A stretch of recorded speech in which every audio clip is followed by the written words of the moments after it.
Joshua 10.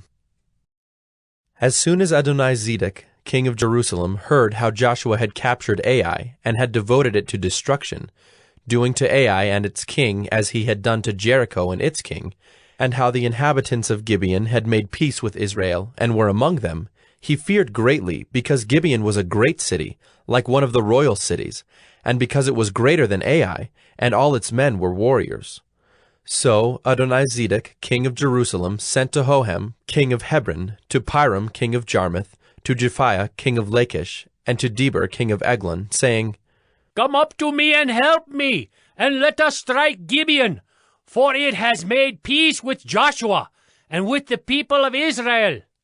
Then the 5 kings of the Amorites, the king of Jerusalem, the king of Hebron, the king of Jarmuth, the king of Lachish, and the king of Eglon, gathered their forces and went up with all their armies and encamped against Gibeon and made war against it. And the men of Gibeon sent to Joshua at the camp in Gilgal, saying, Do not relax your hand from your servants. Come up to us quickly and save us and help us, for all the kings of the Amorites who dwell in the hill country are gathered against us. So Joshua went up from Gilgal, he and all the people of war with him, and all the mighty men of valor.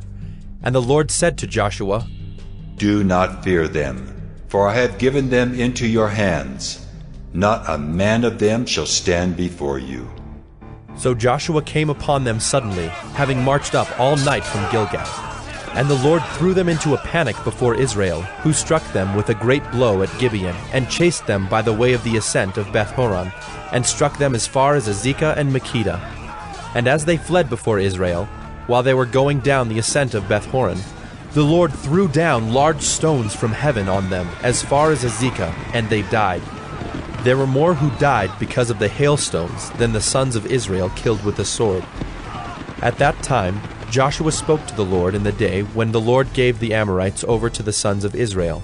And he said in the sight of Israel, Sun, stand still at Gibeon, and moon in the valley of Ajalon. And the sun stood still, and the moon stopped, until the nation took vengeance on their enemies. Is this not written in the book of Jasher? The sun stopped in the midst of heaven, and did not hurry to set for about a whole day. There has been no day like it before or since, when the Lord heeded the voice of a man, for the Lord fought for Israel. So Joshua returned, and all Israel with him, to the camp at Gilgal. These 5 kings fled, and hid themselves in the cave at Makkedah. And it was told to Joshua, The 5 kings have been found, hidden in the cave at Makkedah. And Joshua said, Roll large stones against the mouth of the cave, and set men by it to guard them. But do not stay there yourselves. Pursue your enemies. Attack their rear guard. Do not let them enter their cities, for the Lord your God has given them into your hand. When Joshua and the sons of Israel had finished striking them with a great blow until they were wiped out, and when the remnant that remained of them had entered into the fortified cities, then all the people returned safe to Joshua in the camp at Makkedah. Not a man moved his tongue against any of the people of Israel.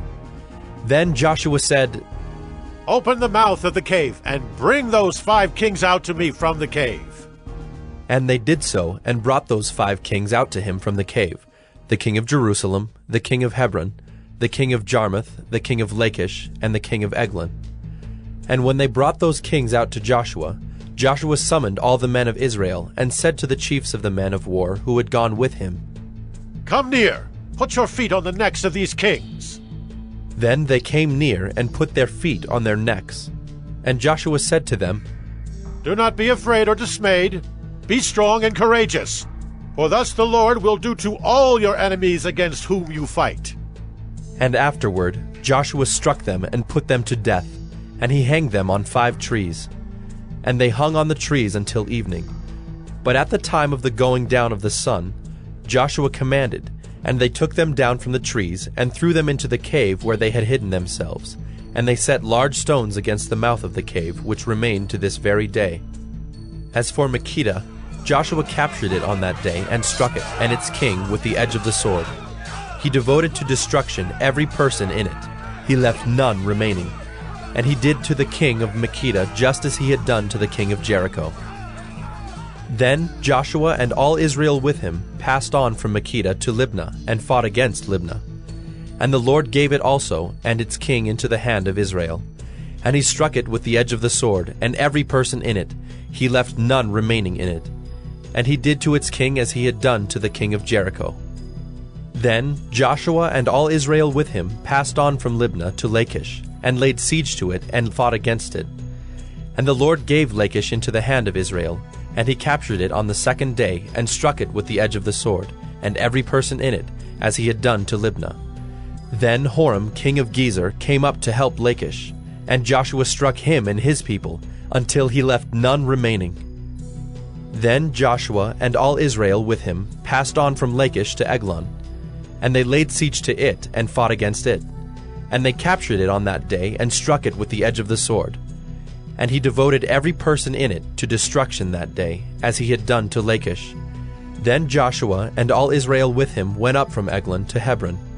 And they fought against it, and captured it, and struck it with the edge of the sword, and its king and its towns and every person in it. He left none remaining, as he had done to Eglon, and devoted it to destruction, and every person in it. Then Joshua and all Israel with him turned back to Debir, and fought against it, and he captured it with its king and all its towns. And they struck them with the edge of the sword, and devoted to destruction every person in it. He left none remaining. Just as he had done to Hebron and to Libnah and its king, so he did to Debir and to its king. So Joshua struck the whole land, the hill country and the Negeb, and the lowland and the slopes, and all their kings. He left none remaining, but devoted to destruction all that breathed, just as the Lord God of Israel commanded. And Joshua struck them from Kadesh Barnea as far as Gaza, and all the country of Goshen as far as Gibeon. And Joshua captured all these kings and their land at one time, because the Lord God of Israel fought for Israel. Then Joshua returned, and all Israel with him, to the camp at Gilgal.